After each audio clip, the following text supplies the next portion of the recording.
What the Cherokee knew about the vanishing mounds of Tennessee.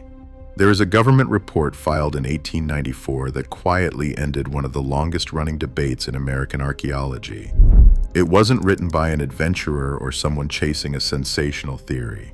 It was compiled by Cyrus Thomas, a Smithsonian ethnologist tasked by the Bureau of Ethnology with answering a single question that had puzzled settlers, scholars, and politicians for over 100 years.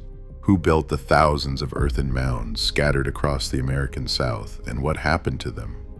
For most of the 1800s, the popular answer was that Native Americans couldn't have built them.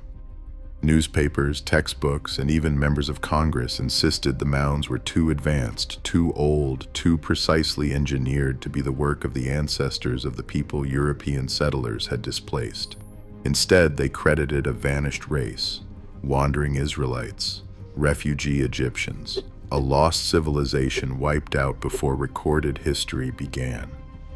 Thomas's job was to survey the mounds, dig into them, and settle the matter with evidence instead of speculation. What he found did settle it, but not in the way most people expected. The mounds were built by the ancestors of the native nations who still live near them. But that answer, instead of closing the mystery, opened a stranger one. Because the people who had lived beside these mounds the longest, the Cherokee, had their own explanation for who built them. And it wasn't simply their own distant ancestors, it was someone else entirely, a people they remembered as already gone by the time their own grandparents were young. To understand why that distinction matters, we have to start with the mounds themselves and with just how many of them Tennessee holds. By the time American settlers pushed into the Tennessee River Valley in the late 1700s, the landscape was already covered in earthworks. Some were small burial mounds barely taller than a person. Others were enormous platform mounds, flat-topped pyramids of packed earth rising 30, 40, sometimes over 60 feet, built up in layers over generations.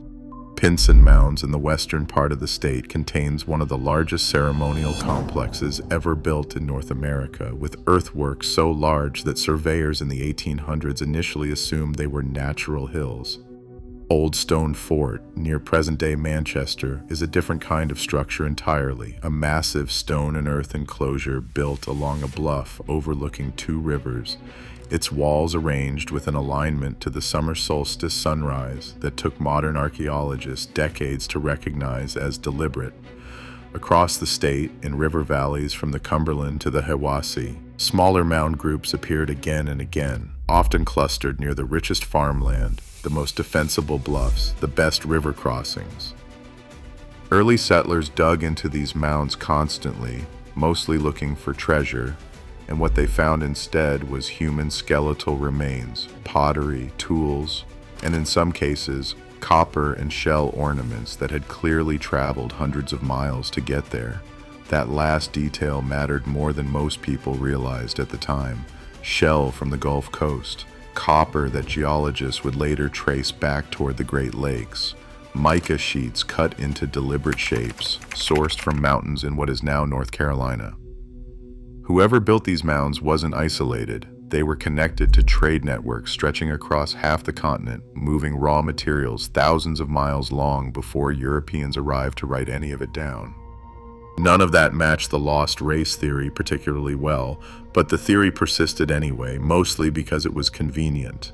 If a vanished superior civilization had built the mounds and simply died out, then the removal of native nations from that same land didn't have to be reckoned with as the displacement of the mound's actual descendants. It could be framed instead as settlers simply moving into land after its true builders were already gone. Cyrus Thomas's 1894 report, based on the excavation of over 2,000 mounds across the country, dismantled that framing with evidence rather than argument. The pottery styles, burial practices, and construction techniques inside Tennessee's mounds matched, directly and repeatedly, the archaeological signatures of Muskogee, Cherokee, and related southeastern nations. The mounds were not the work of a vanished outside people. They were built by the ancestors of nations still living on or near that same land. That should have been the end of the story. In many ways, for the mainstream lost race myth, it was. But it left an uncomfortable gap that Thomas's report never fully addressed. because it wasn't really an archaeological gap. It was a gap in the oral record of the people who had lived there the longest. Long before Cyrus Thomas ever picked up a trowel, Cherokee oral tradition already had an answer to who built at least some of these structures, and it wasn't a simple story of direct ancestry.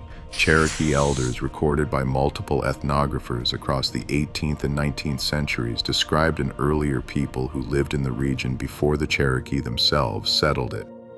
Different accounts give them different names and different levels of detail, but the core of the tradition stays remarkably consistent. These were described as a settled, mound-building people, organized, numerous, and established along the same river valleys the Cherokee later occupied. And according to the tradition, by the time Cherokee ancestors arrived and expanded into the region, this earlier people were already fading, already reduced to scattered remnants, already being absorbed, displaced, or driven out entirely. One of the earliest European recordings of this tradition comes from naturalist Benjamin Hawkins and later from trader-turned-writer John Haywood, who documented Cherokee accounts describing a fair-skinned, mound-building people living in the region generations before Cherokee settlement, remembered as builders of some of the same earthworks Thomas would later excavate. Haywood recorded these accounts in the early 1800s, well before the lost race myth calcified into pseudo-scientific orthodoxy, which matters because it means the tradition wasn't shaped to fit that later settler narrative. It existed independently of it, and in some ways it directly complicates it. The Cherokee were not claiming these builders as a mythical lost civilization erased by cataclysm. They were describing something closer to a slow demographic transition, one people fading as another expanded into the same valleys, over generations rather than overnight. What makes this genuinely difficult to untangle is that archaeology in the Tennessee Valley shows exactly that kind of long, layered occupation. Many of the state's largest mound sites were not built in a single era by a single group. Pinson Mounds shows construction phases going back nearly 2,000 years, long predating the Cherokee's own documented arrival in the region as a distinct cultural group.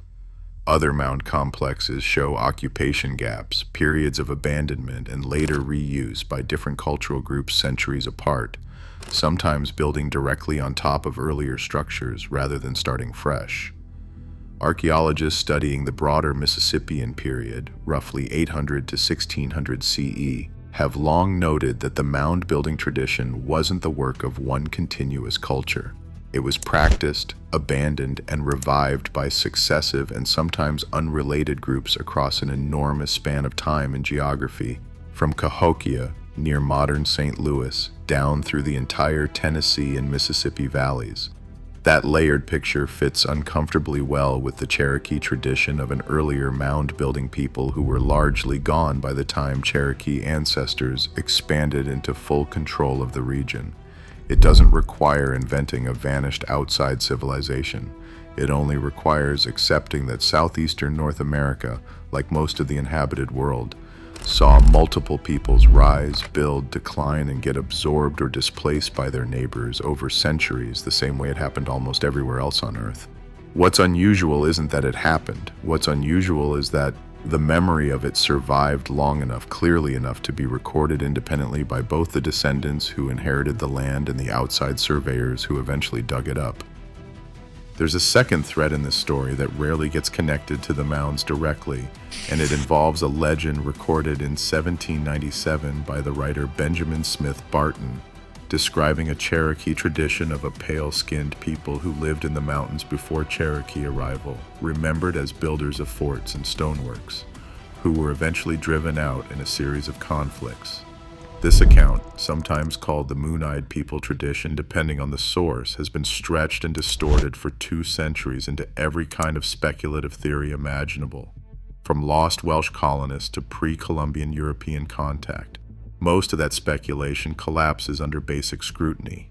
But strip away the wilder additions, and what's left is strikingly similar to the mound builder tradition recorded separately by Haywood, an earlier settled people. Distinct architecture, a period of overlap and conflict, an eventual disappearance from the historical record remembered by name only in oral tradition.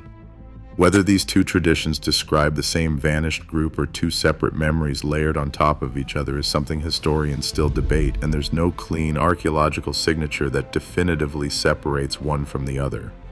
What both traditions share, though, is a consistent shape, not sudden catastrophe, not a single dramatic battle that ends a civilization in one afternoon. A slow transition, remembered generations later, of one people's presence fading as another's expanded to fill the same valleys, the same mound sites, and eventually the same oral histories. That's also where the physical evidence runs out of easy answers.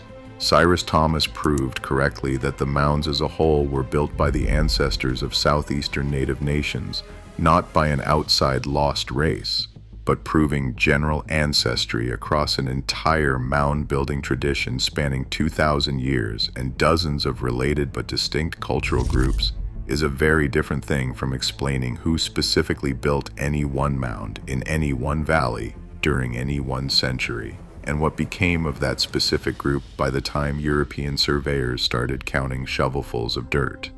The broad answer is settled. The specific answers, valley by valley, culture by culture, mostly aren't and probably never fully will be, because so much of that record exists only in oral tradition, passed down and reshaped across hundreds of years before anyone thought to write it down. What's left, more than a century after Thomas closed the lost race myth for good, is a quieter and, in some ways, more interesting mystery. Not who built the mounds in some vague, general sense, that question has an answer, but who specifically occupied each valley, each ridge, each riverbank complex across 2,000 years of continuous building, abandonment, and rebuilding, and how many distinct peoples that history actually contains before the Cherokee themselves became the last inheritors of that landscape, the ones left standing when settlers finally arrived to start digging. Cyrus Thomas gave us the government report.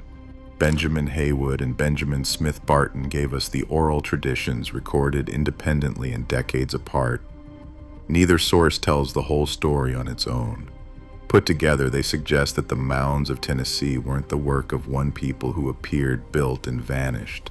They were the work of many, layered on top of each other across 2,000 years, remembered only in fragments by the descendants who stayed, and the earthworks that outlasted everyone who built them.